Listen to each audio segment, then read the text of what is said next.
I'll be right here. We knew we had a game changer on our hands. Mental illness is the silent killer of our generation, and we believe that...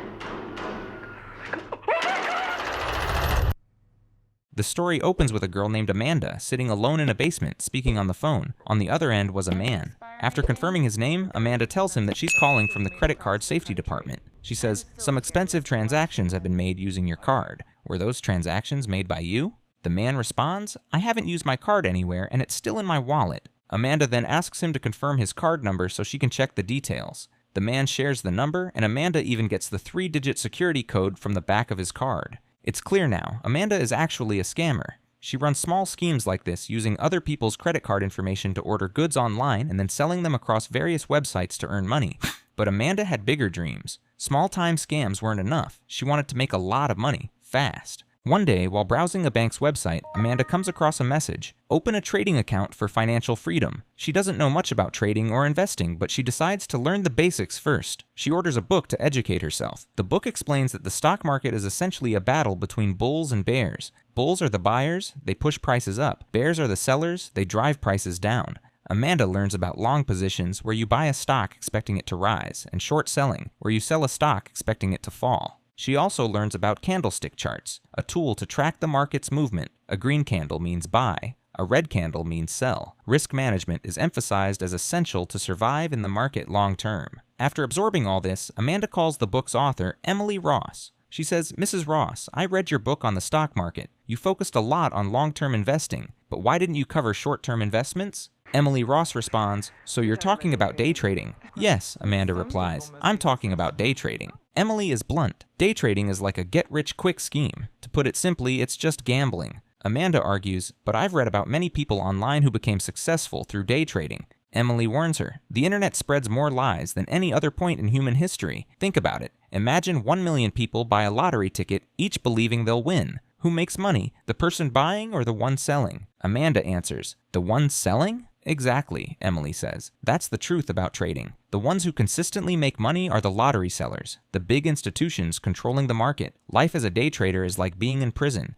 You can't eat peacefully or sleep peacefully. You must make rapid decisions constantly, and the cycle never ends. There's always anxiety. Is this the life you want?" Amanda pins the last page of Emily Ross's book on her wall, which says, "You cannot beat luck." Even after learning this, Amanda decides to go ahead with day trading. She wants to get rich quickly. She logs into a trading app on her laptop and joins a social media network called Market Mouth, where people discuss stocks. There, she follows Bob the broker, who uploads tutorials on candlestick charts and patterns. Amanda watches his tutorials, memorizes the patterns, and follows his rules carefully. She feels prepared and places her first trade, but on the very first day, she loses $2,700. Frustrated and angry, she writes down the result on a big sheet of paper. From then on, she keeps losing daily, marking loser each time. By the 18th day, she finally earns her first profit and writes winner on the paper. She feels joy and pride. Subsequent days bring more profits, reinforcing her confidence. Feeling ready, Amanda writes real deal on a paper. She's about to make a big trade. She decides to short Delta Pax Pharmaceuticals, expecting its stock to drop after a clinical trial fails. She even shares her plan on Market Mouth under the name Daisy.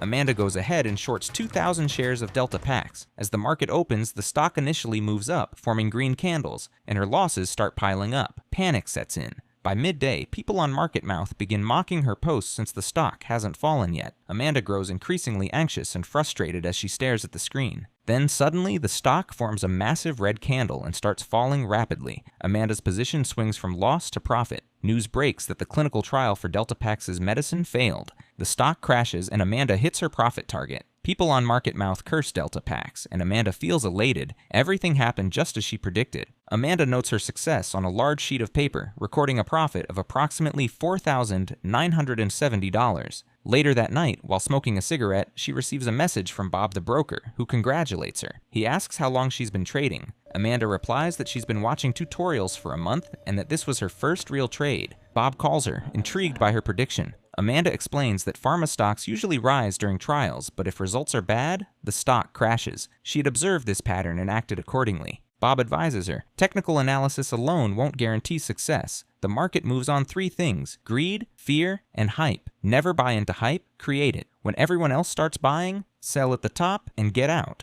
Taking his advice to heart, Amanda starts targeting pharmaceutical companies mid-trial. She gathers data from the dark web and creates dummy accounts on MarketMouth to generate hype around stocks. By influencing others to buy, she can sell at inflated prices and earn significant profits. Amanda isolates herself in the basement, fully focused. She eats, exercises, and takes every step necessary to control her emotions while continuing to profit. Eventually, Amanda sets her sights on a big opportunity. Browsing pharma companies, she notices Clean Therapeutics. She recognizes the name from her own medicine bottle. Visiting the company's website, she sees a video of the CEO announcing a new clinical trial for a drug targeting stress, insomnia, anxiety, and chronic panic. One morning, heavy rain causes a power outage, preventing Amanda from trading. Frustrated, she throws her phone. Later, Bob messages her angrily because they missed investing in a planned stock. Angry at her own misfortune, Amanda takes a drug to calm herself, but she loses control. Reality blurs. When she comes to, one of her hands is bleeding, a knife in the other, and arrows drawn with blood led her to a note. Find John Hamilton. Amanda searches the internet and discovers that John Hamilton, a 25-year-old Army soldier, died during a police encounter. While authorities claimed he had a mental health crisis, his family insists he wasn't mentally ill. Amanda realizes John must have participated in the Clean Therapeutics trial. She finds the trial participant list on the dark web, confirming John's name among the 200 participants. Feeling satisfaction, Amanda calls John's mother, who explains that her son's hands trembled and he had terrifying dreams after returning from the trial. Police killed him after he reportedly caused chaos in a mall. With this information, Amanda decides to exploit the situation. She contacts John's brother, Jake, and incites him to take revenge against Clean Therapeutics. She gathers details about the company headquarters and tells Jake exactly where to go and what to do. Meanwhile, Amanda contacts Bob again, claiming Clean Therapeutics stock will rise. She sends him a leaked trial result. Bob follows her lead, buying shares and informing his boss about her analysis.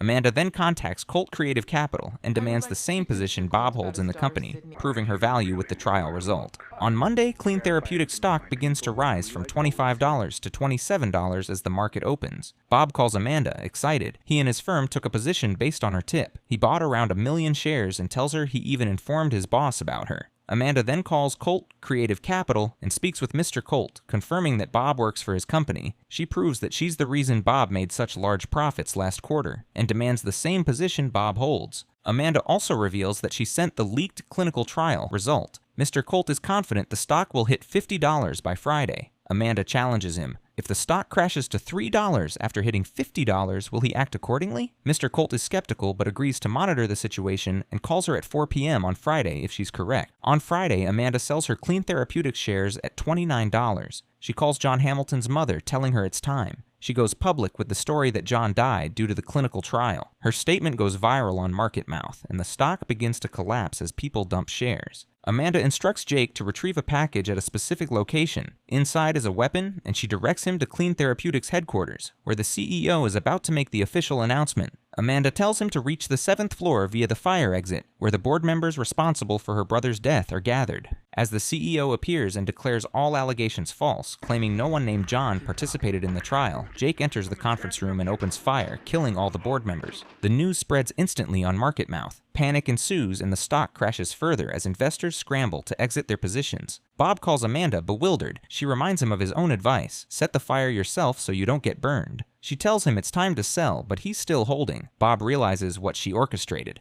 Amanda ends the call saying, "Goodbye, Bob."